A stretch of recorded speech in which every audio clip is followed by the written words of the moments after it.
इतने वेट के बाद फाइनली ये मूवी रिलीज़ हो गई है और मैंने इसे देख लिया और रियली इतने इंतज़ार का फल मीठा था। बहुत पहले जब ये पता चला था कि गॉडजिला वर्सेस कॉन्ग को एडम विंगार्ड डायरेक्ट करने वाले हैं, तो लोगों ने यही सोचा था कि लेजेंडरी ने इस मूवी को गलत हाथों में दे दिया है, क्योंकि विंगार्ड के पिछले प्रोजेक्ट्स कुछ ज़्यादा अच्छे नहीं थे। फॉर एग्ज़ाम्पल डेथ नोट, पर वे सभी गलत थे। इस मूवी में विंगार्ड की इम्प्रूवमेंट साफ साफ दिखाई देती है। इस मूवी की बैटल्स लाजवाब थी, जिन पर मैं आगे डिटेल्स में बात करूँगा। सभी ह्यूमन कैरेक्टर्स की एक्टिंग काफ़ी अच्छी थी, पर मुझे सबसे ज़्यादा अच्छी लगी जिया की। उसके इमोशंस बहुत ही ज़्यादा नेचुरल थे। अक्सर इस उम्र के बच्चे ओवर एक्टिंग करके सीन का मज़ा बिगाड़ देते हैं, पर यहाँ ऐसा नहीं था। पूरी मूवी में ह्यूमंस के अंदर मुझे जिया ही सबसे ज़्यादा अच्छी लगी। गॉडजिला, कॉन्ग और दूसरे जितने भी टाइटन्स थे, उन सब की सीजीआई की जितनी भी तारीफ़ करो उतनी कम है। इस मूवी में दोनों तरह के शॉट्स आपको देखने को मिलेंगे, ह्यूमन पर्सपेक्टिव से भी और नॉर्मल पर्सपेक्टिव से भी, जिसमें आप पूरी तरह से मॉन्स्टर्स को देख पाएंगे।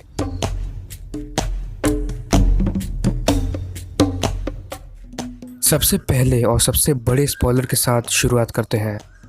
गॉडजिला विंस, गॉडजिला जीत ही गया, और वो भी सरप्राइजिंगली दोनों फाइट्स में, एयरक्राफ्ट कैरियर वाली भी और हांगकांग में भी। पर इसका मतलब बिल्कुल नहीं है कि कॉन्ग को काफ़ी डिसरिस्पेक्ट मिली। उसने बहुत ही टक्कर का मुकाबला किया। इवन मूवी में कॉन्ग का स्क्रीन टाइम गॉडजिला से ज़्यादा था, पर रियली फाइट्स आउटस्टैंडिंग थी। सबसे पहले बात करते हैं एयरक्राफ्ट कैरियर वाली फाइट की, जो लाजवाब थी। गॉडजिला उसमें काफ़ी ज़्यादा टेरिफाइंग लग रहा था। गॉडजिला और कॉन्ग अंडर वाटर लड़ाई करना शुरू कर देते हैं, जिसमें गॉडजिला एक्चुअली कॉन्ग को काफ़ी ज़्यादा गहराई में ले जाता है। अगर ह्यूमंस गॉडजिला पर बॉम्ब्स नहीं गिराते तो ये फाइट यहीं ख़त्म हो जाती। उसके बाद एक छोटी सी फाइट होती है कॉन्ग और दो वॉरबैट्स के बीच में, जिसमें पहले वाले वॉरबैट को कॉन्ग कुछ सेकंड्स में ही मार डालता है, और दूसरे वाले की फाइट बहुत ज़्यादा ऑसम थी। कॉन्ग लिटरली उसका सर उखाड़ कर उसे खाने लगता है। नाउ फाइनल बैटल जो कि हांगकांग में हुई थी, जो ना ही इस मूवी की बल्कि इस पूरे मॉन्स्टरवर्स की सबसे बेस्ट फाइट थी, गॉडजिला और कॉन्ग के बीच की। गॉडजिला और कॉन्ग जंगली जानवरों की तरह लड़ना शुरू कर देते हैं। शुरुआत में कॉन्ग काफ़ी ज़्यादा टक्कर का मुकाबला देता है गॉडजिला को, पर इस सीन के बाद गॉडजिला पूरी तरह से पागल हो जाता है। वो अपने चार पैरों में आ जाता है, एक गुस्सैल स्टेगोसॉरस की तरह, और बहुत ही ब्रूटल वे में कॉन्ग से लड़ना शुरू कर देता है और आखिरकार उसे हरा देता है। वो कॉन्ग को मार सकता था, पर वो मारता नहीं। नेक्स्ट बात करते हैं मेखा गॉडजिला और उसके साथ गॉडजिला और कॉन्ग की फ़ाइट की, जो इस मूवी की दूसरी फाइनल बैटल है। ये मेखा गॉडजिला शायद सबसे स्ट्रॉन्गेस्ट मेखा गॉडजिला है अब तक का, क्योंकि ये सिर्फ एक हाथों से गॉडजिला को उठा उठा के पटक रहा था। इस फाइट में ह्यूमंस ने कभी मेखा गॉडजिला को कंट्रोल किया ही नहीं। शुरुआत से ही मेखा गॉडजिला गिदोरा के कंट्रोल में था और वो गॉडजिला से पूरा बदला ले रहा था। वो सीन सबसे ज़्यादा बेस्ट था जब मेखा गॉडजिला और गॉडजिला की एटॉमिक ब्रेथ आपस में टकरा जाती है। कुछ ऐसा ही सीन मैं हमेशा से देखना चाहता था मॉन्स्टरवर्स में। मेखा गॉडजिला बहुत ही ब्रूटली गॉडजिला के साथ लड़ता है। जब नेथन कॉन्ग को रिवाइव कर देता है तो कॉन्ग बिल्कुल सही समय पर फाइट ज्वाइन करता है, क्योंकि मेखा गॉडजिला को उसी तरह मारने वाला था जैसे गॉडजिला ने फीमेल मोटो को मारा था।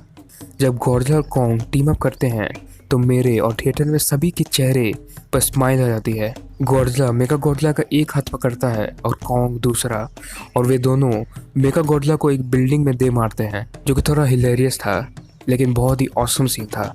मेखा गॉडजिला जब गॉडजिला पर हमला करना चाहता है तो कॉन्ग उसे बचा लेता था, और जब मेखा गॉडजिला कॉन्ग पर हमला करने जाता था तो गॉडजिला उसे बचा लेता था, जो देखने में काफ़ी ज़्यादा अच्छा लग रहा था। ये थोड़ा सरप्राइजिंग है कि कुछ फैंस को गॉडजिला और कॉन्ग का ये टीम अप पसंद नहीं आया, पर मुझे ये बहुत ज़्यादा पसंद आया। ये मेखा गॉडजिला बहुत ज़्यादा स्ट्रॉन्ग था, जो गॉडजिला और कॉन्ग दोनों के एक साथ लड़ने पर भी उन्हें हरा रहा था। लेकिन जब फाइनली जॉश ने कंट्रोल पैनल पर शराब गिरा दी तो मेखा गॉडजिला स्लो हो गया और गॉडजिला ने अपनी एटॉमिक ब्रेथ कॉन्ग की एक्स पर मार दी। जिससे कॉन्ग की एक्स पूरी तरह से चार्ज्ड हो गई और कॉन्ग ने उस चार्ज्ड एक्स की मदद से मेगा गॉडजिला के टुकड़े टुकड़े कर दिए। By the way mega Godzilla ने बहुत ही ब्रूटल तरीके से स्कल क्रॉलर को मार डाला। याद तेरी आएगी, मुझको बड़ा सताएगी। वो सीन मुझे काफ़ी ज़्यादा इमोशनल लगता है जब जिया कॉन्ग को बतलाती है हॉलो अर्थ में जाने के लिए, लेकिन शुरुआत में कॉन्ग नहीं जाता। लेकिन जब जिया उसे कहती है कि वहाँ पर उसकी फैमिली उसे मिलेगी तो वो भागते हुए चला जाता है पूरी उम्मीद के साथ कि उसे उसकी फैमिली वहाँ ज़रूर मिलेगी। पर हम सबको पता था कि नेथन ने जिया से झूठ कहा था, जो कि काफ़ी सैड था। लेकिन इवेंचुअली कॉन्ग को स्कल आइलैंड से काफ़ी ज़्यादा बेहतर घर मिल जाता है, हॉलो अर्थ। एंडिंग को देखकर ऐसे लगता है कि अब गॉडजिला और कॉन्ग एक दूसरे के दुश्मन नहीं रहे। एक्चुअली इस मूवी में ह्यूमंस के सीन्स बहुत कम थे और मॉन्स्टर्स के ज़्यादा, जो कि बहुत लोगों को खुश कर देंगे। सिर्फ एक ही नेगेटिव पॉइंट मुझे लगा मेरी तरफ से कि रेन सेरिज़ावा का इस मूवी में कोई काम ही नहीं था।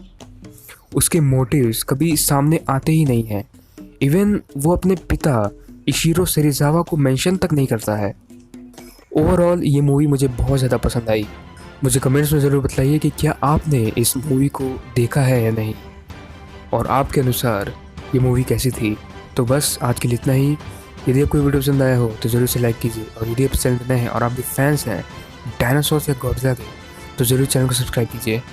मिलता हूँ अगले नए वीडियो के साथ।